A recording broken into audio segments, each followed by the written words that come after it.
안녕하세요. 캔다마 코리아의 오세정입니다. 이번 시간에는 캔다마에 대해서 한번 알아보도록 하겠습니다. 캔다마는 캔과 다마, 볼, 레이스, 줄로 연결되어 있고요. 캔다마 명칭에는 보시면 큰 컵, 작은 컵, 중앙 컵, 꽂이, 볼, 구멍, 줄로 구성이 되어 있습니다. 캔다마 처음 하시는 분들 보시면 이걸 어떻게 잡아야지 모르시는 분들이 많으세요. 그래서 제가 간단히 설명드리면 캔을 잡는 그립을 캔 그립이라고 합니다. 보통 일반적으로 많이 잡는 그립 방법이고요. 그 다음에 사라, 접시를 잡는 그립 방법을 사라 그립이라고 합니다. 이렇게 잡고요. 그 다음에 꽂이를 잡고 하는 것을 꽂이 그립이라고 이렇게 합니다. 이 세 가지 그립법이 기본이 되는 그립법이고요. 첫 번째 캔 그립에 대해 설명드리도록 하겠습니다. 캔 그립은 캔을 잡는 방법 그립이고요. 여기 보시면 엄지와 검지를 이 안쪽에 여기를 잡으시고요. 컵이 수평으로 되게 잡으시는 걸 캔 그립입니다. 볼이 이렇게 내려오게끔 잡는 그립을 캔 그립이라고 합니다. 첫 번째 엄지와 검지에 힘을 좀 주시고요. 나머지 세 손가락은 뒤에 중앙컵 쪽 부분을 살며시 잡아주면 쉽게 그립을 할 수 있습니다. 다음 그립은 사라 그립인데 여기 보시면 큰 컵이 왼쪽 편으로 가도록 하시고요. 작은 컵과 엄지, 검지는 이렇게 잡으시고 나머지 세 손가락은 작은 컵 쪽을 이렇게 파지해 주시고요. 이렇게 잡게 되면 이게 사라 그립입니다. 사라 그립은 보통 모시카메 이렇게 모시카메 할 때 하시는 그립이고요. 초급자들이 처음에 사라 그립을 이용해서 큰 컵 돌려서 작은 컵, 중앙 컵 이 순으로 연습하기 좋은 그립입니다. 다음은 꽂이 그립인데요. 꽂이 그립은 많이 하는 기술들이 없긴 하지만 기본적인 그립 방법입니다. 여기 보시면 꼬지를 잡는 하는 걸 꽂이 그립이고요. 보통 캔들이라는 기술을 이렇게 해서 이렇게 하는 기술을 할 때 사용하는 그립입니다. 이 그립 방법을 배웠으니까 이제 처음에 캔다마 시작하실 때 어떻게 하면 좋을 건지 간단하게 제가 설명을 해 드릴게요.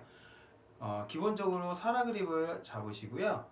이렇게 끈이 안쪽으로 가도록 하셔서 사라 그립을 잡으시고 처음에 이렇게 한 상태에서 공을 올려서 큰 컵을 하시고요. 이게 익숙해지시면 이 상태에서 그대로 돌립니다. 그래서 다시 이 상태에서 끈은 이렇게 해서 안쪽으로 들어가게끔 하고요. 다시 이 상태로 공을 올려서 작은 컵을 연습하시면 되고요.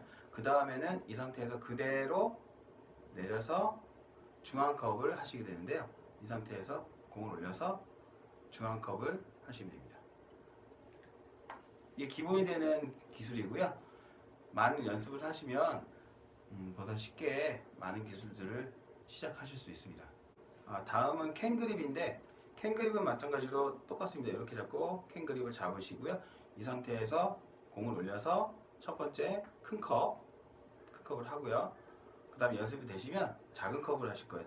돌려서 작은 컵을 하시는데 여기 보시면 손목을 돌리는 데 한계가 있어요. 손목을 돌리다 보면 이렇게 다 돌아가지 않는 경우들이 있는데 연필을 돌리듯이 손가락을 이용해서 이렇게 돌려주시면 작은 컵을 하실 때 보다 편하게 하실 수가 있으세요.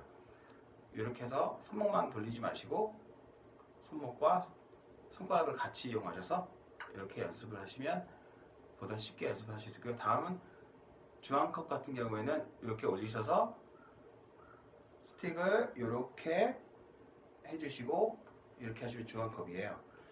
사라 그립보다는 접하기는 쉬운데 중앙컵이나 작은 컵 연습하기가 조금 어려워요. 그래서 사라 그립을 먼저 연습을 하시고 캔 그립을 연습하시는 것도 좋은 방법 중에 하나입니다.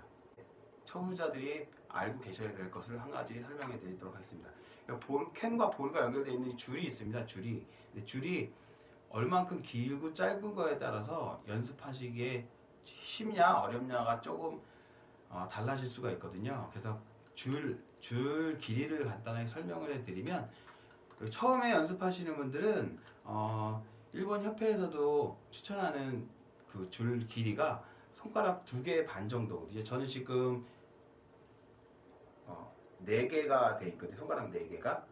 손가락 4개 정도는 저글링이라든가 어려운 기술들을 할 때 줄과 캔이 꼬이지 않게끔 해서 길게 사용을 하시는데요. 처음에 연습하시는 분들은 너무 길게 되면 이게 힘 조절하는 부분이 좀 어려울 수가 있어요. 그래서 여기 보시면 이렇게 두 칸하고 3칸, 이렇게 2칸 반 정도가 처음에 연습하시기에는 가장 좋고요. 2칸 반을 연습하시다가 익숙해지시면 이제 자기 스타일에 따라서 줄 길이를 좀 조절하실 수 있는 방법이 있으세요. 그건 나중에 이제 연습을 하시다 보면 왜 줄을 길게 해야 되는지를 스스로 느끼게 되거든요. 그때 줄 길이를 조절해 주는 게 좋습니다. 처음에는 2칸 반 정도가 제일 적당하고요. 처음에 뭐 시작하시는 분이 3칸이나 4칸으로 처음 시작을 해서 익숙해지는 경우들이 있습니다. 하지만 처음에 시작하시는 분들은 2칸 반이나 3칸 정도의 줄 길이를 사용을 하셔서 연습하시는 게 좋을 것 같습니다. 지금까지 캔다마를 처음 시작하시는 분들을 위해 간단히 설명해 드렸고요.